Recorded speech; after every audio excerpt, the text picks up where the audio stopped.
बिस्मिल्लाहिर्रहमानिर्रहीम। अस्सलाम वालेकुम नाज़रीन इकराम, मैं हूं मखदूम शाहबुद्दीन और आप देख रहे हैं मेरा फेसबुक और यूट्यूब चैनल। उम्मीद करता हूं आप सब लोग बखैर आफियत होंगे और जहां भी होंगे अपने अहले खाना समेत खुश भी होंगे और महफूज भी। नाज़रीन इकराम, आज 29 जनवरी 2025 बुध का दिन है और पाकिस्तान की जुडिशरी से धमाका खेज खबरें आने का सिलसिला जारी है।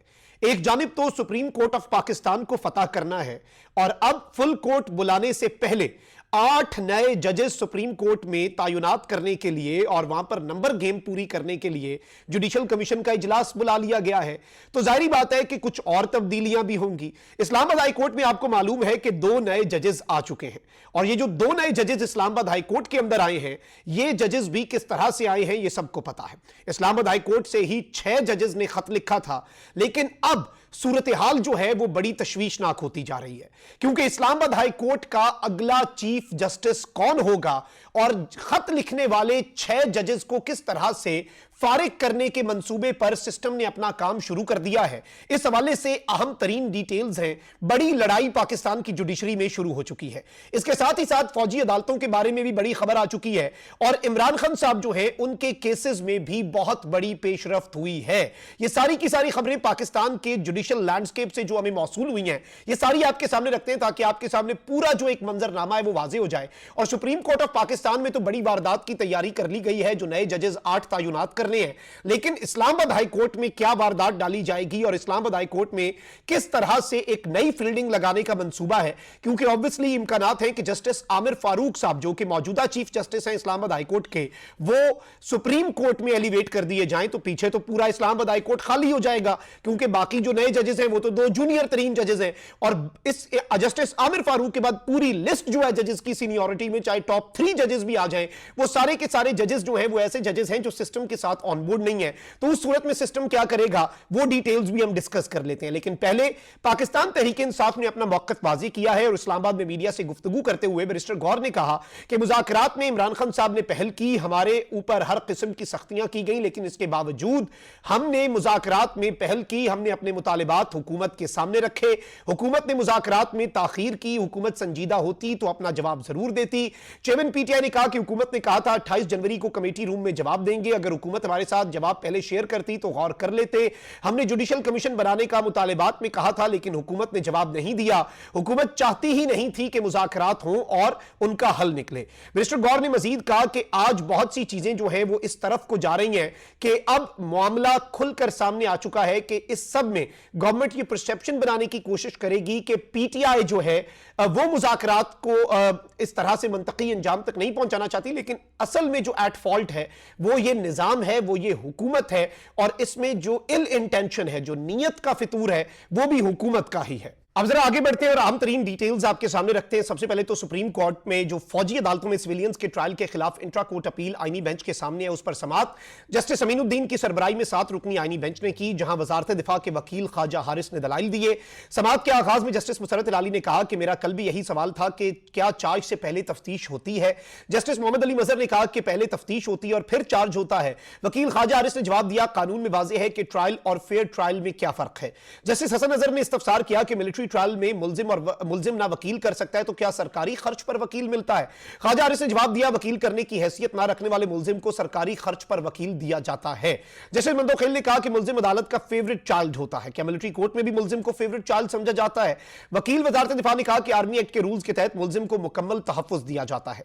जस्टिस नईम अख्तर अफगान ने कहा कि बतौर chief justice Balochistan military courts के फैसले के खिलाफ अपीलें सुनी है। ऐसा नहीं कि मिलिट्री कोर्ट्स फैसले में सादे कागज पर लिख दिया जाए कि मुल्जिम कसूरवार है या नहीं।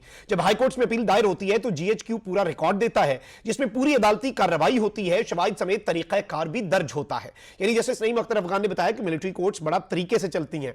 जस्टिस हसन नजर रिजवी ने सवाल किया कि क्या आम शहरी का मिलिट्री ट्रायल हो तो क्या मीडिया और मुल्जिम के अहले खाना को रसाई होती है। वकील वजारत दिफा ने जवाब दिया कि कानून में अहले खाना और मीडिया को रसाई का जिक्र है, ताहम सिक्योरिटी वजूहात पर रसाई नहीं दी जाती। दौरान सवाल जस्टिस नईम अख्तर ने वकील वजारत दिफा को हिदायत की कि 9 मई मुकदमात से हटकर मिलिट्री कोर्ट्स के फैसलों की मिसालें भी दें। जस्टिस हसन नजर ने सवाल किया कि केस कंडक्ट करने वाले का तजुर्बा होता है या पहली बार बिठाया जाता है, दिफाई ऑफिसर का कोई तजुर्बा होता है या नहीं, जज एडवोकेट अदालत में मौजूद होता है, क्या कोर्ट मार्शल कर सकता है? वकील वजारत दिफा ने जवाब दिया कि जी, जजेस के साथ ही जज एडवोकेट जो है वो बैठता है। जस्टिस मुसरत अली ने कहा कि सवाल यह है कि इन फैसलों का आम शहरियों पर क्या असर पड़ेगा, हमें एक बेलगाम मुआशरे का सामना है। जस्टिस मंदोखिल ने कहा कि सेशन जज 20-20 साल मेहनत के बाद सेशन जज बनते हैं। आजकल हमारा मुल्क इतना ट्रेन हो चुका है कि 8 जजेस के फैसले को 2 जजेस कहते हैं गलत है। अब ये किस तरफ इशारा कर रहे हैं आप बेहतर समझते हैं। बुरानी से बात वकील वजारत दिफा ने कहा कि मिलिट्री कोर्ट में आजादाना और गैर जानिबदाराना ट्रायल होता है, पब्लिक को समाअत सुनने का मुकम्मल मौका दिया जाता है और फेयर ट्रायल के तकाजे पूरे किए जाते हैं। मिलिट्री कोर्ट्स आजाद हैं। इस पर जस्टिस मंदोखिल ने कहा कि इंसाफ सिर्फ होना नहीं चाहिए बल्कि होता हुआ नजर भी आना चाहिए, जबकि वकील दरखास्त गुजार ने कहा कि अगर मिलिट्री ट्रायल इतना ही अच्छा है तो फिर सारे केसेस ही इन्हें भिजवा दें। जस्टिस जमाल मंदोखिल ने कहा कि मिलिट्री कोर्ट्स में ट्रायल करने वाले कौन है? मिलिट्री ट्रायल करने वाला जज तो अथॉरिटीज के मातहत ही होता है ना, वो अफसर होता है। जस्टिस हसन नजर ने कहा कि आपकी जानिब से दिए गए रिकॉर्ड का जायजा लिया गया। 9 मई वाकयात में बजाय सिक्योरिटी ऑफ स्टेट का मामला नहीं लगता। 9 मई वाकयात के मुल्जिमान का मिलिट्री ट्रायल बहुत तफसील से चलाया गया। क्या तमाम रिकॉर्ड पब्लिक करना मुमकिन नहीं ताकि 9 मई वाकयात के मुल्जिमान के कारनामे अवाम में बेनकाब हो जाएं और पब्लिक इन मुल्जिमान की मजम्मत कर सके? इस पर वकील वजारत दिफा ने जवाब दिया कि यह तो अथॉरिटीज ने तय करना है, हम तो नहीं कह सकते। जस्टिस मंदोखिल ने कहा कि क्या आर्टिकल 175 के तहत मिलिट्री कोर्ट्स के क़याम के लिए गुंजाइश रखी गई? वकील वजारत दिफा ने कहा कि ऐसा हुआ तो मिलिट्री कोर्ट से मुतल्लिक जितने भी फैसले दिए गए उन पर नजरसानी करनी पड़ेगी। आईन में कानून के तहत अदालतों के क़याम का जिक्र है, कई ममालिक में मिलिट्री कोर्ट्स हैं। जस्टिस मंदोखिल ने कहा कि नारकोटिक्स का पूरा कंट्रोल फौज के पास है। नारकोटिक्स में ट्रायल चलाना होता है तो मुतल्लिका चीफ जस्टिस से सेशन जज मांगा जाता है। क्या मिलिट्री कोर्ट्स में ऐसा होता है? इस पर वकील ने जवाब दिया कि तमाम अदालती फैसलों में मिलिट्री कोर्ट्स को आर्टिकल 175 से अलग रखा गया है। समाअत के दौरान वकील वजारत दिफा ख्वाजा हारिस ने लिफाफों में मिलिट्री ट्रायल का रिकॉर्ड आईनी बेंच को पेश किया और मिलिट्री ट्रायल की 7 कॉपियां आईनी बेंच के 7 जजेस को मुहैया की। इस मौके पर वकील वजारत दिफा ने कहा कि अदालत ट्रायल का तरीकाकार देख ले। ट्रायल से कबल पूछा गया किसी को प्रिजाइडिंग ऑफिसर पर कोई एतराज तो नहीं, जिस पर किसी ने भी कोई एतराज नहीं किया। इस मौके पर जस्टिस मंदोखिल ने कहा कि रिकॉर्ड तो अपील में देखा जाना है, हमारे लिए इसका जायजा लेना मुनासिब नहीं। जस्टिस अमीनुद्दीन ने कहा कि हम ट्रायल को मुतासिर नहीं होने देंगे जो ट्रायल चल रहा है। बाद आईनी बेंच के 6 जजेस ने ट्रायल का रिकॉर्ड वजारत दिफा के वकील ख्वाजा हारिस को वापस कर दिया।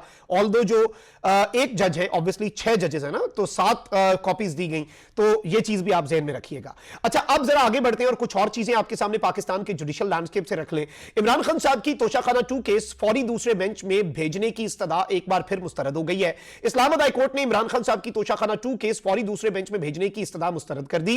इस्लामाबाद हाई कोर्ट ने इमरान खान साहब के वकील को केस में मजीद मुआवनत की हिदायत की। इस्लामाबाद हाई कोर्ट के तहरीरी फैसले में कहा गया कि सुप्रीम कोर्ट के फैसले हैं कि एतराज की सूरत में जज ने खुद फैसला करना होता है कि बेंच से अलग होगा या नहीं। एतराज के नुक्ते पर मजीद मुआवनत तलब करते हुए समाअत गैर मुअय्यना मुद्दत के लिए मुलतवी कर दी गई है। चंद रोज कबल इस्लामाबाद हाई कोर्ट के जस्टिस राजा इनाम मिनहास ने इमरान खान और बुशरा बीबी की तोशाखाना 2 केस दूसरे बेंच को मुंतकिल करने की दरखास्त मुस्तरद करते हुए एफआईए से बरियत की दरखास्तों पर रिपोर्ट तलब की थी। एक तो इद्दत में जो नए के जज साहब आए हैं उन्होंने तो खुद ही कह दिया मैं इस बेंच से अलग होता हूं। जो दूसरे जज साहब हैं मिनहास साहब, ये जो जज साहब हैं इन पर कल खान साहब ने ट्वीट भी किया तो इन्होंने इस्तदा मुस्तरद कर दी थी। इस पर बेसिकली इस्लामाबाद हाई कोर्ट ने इमरान खान साहब की यह इस्तदा बाद में दोबारा से मुस्तरद कर दी।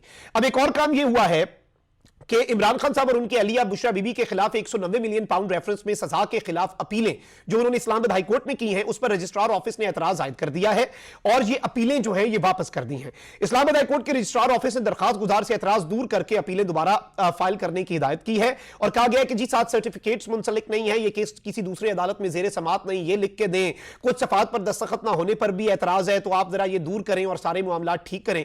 चलें ठीक है, मामला आगे बढ़ना चाहिए, लेकिन ये 2 चीजें खान साहब के साथ आज इस्लामाबाद हाई कोर्ट से हुई हैं। अब नाज़रीन किराम, इस्लामाबाद हाई कोर्ट में 2 नए जजेस तो आ चुके हैं और 6 जजेस तो खत लिखने वाले जज भी हैं और ऊपर जस्टिस आमिर फारूक साहब हैं। पहले क्या होता था, क्योंकि जस्टिस आमिर फारूक साहब वाहिद इस्लामाबाद हाई कोर्ट में जाए थे जिनके साथ सिस्टम कंफर्टेबल था, खान साहब और बुशरा बीबी के फैसले और उनके केसेस बमुश्किल बेंच नंबर 1 और बेंच नंबर 2 तक होते थे। अब नीचे से काम शुरू कर दिया गया, यानी बेंच नंबर 9 और बेंच नंबर 10 पे फैसले लगा दिए जाते हैं। अभी 2 मजीद जजेस ने भी आना है और ये जजेस भी 26वीं आईनी तरमीम के तनाजुर में लाए जा रहे हैं, तादाद बढ़ाई गई है ताकि जरा number game Islamabad high court में ठीक की जा सके। अब चूंकि सुप्रीम कोर्ट में मजीद जजेस की जरूरत है ताकि नंबर गेम पूरी करके फुल कोर्ट भी कल को होता है तो उसमें 26वीं आईनी तरमीम और इस निजाम को तहफ्फुज दिया जा सके, तो जस्टिस आमिर फारूक जो कि चीफ जस्टिस हैं इस्लामाबाद हाई कोर्ट के, वो एलिवेट हो सकते हैं सुप्रीम कोर्ट में। अगर वो एलिवेट होते हैं तो पीछे तो सारे सीनियर मोस्ट जजेस वही हैं जो कि इस निजाम के लिए खतरा है, निजाम के साथ ऑन बोर्ड नहीं है, सिस्टम उनके साथ कंफर्टेबल नहीं है।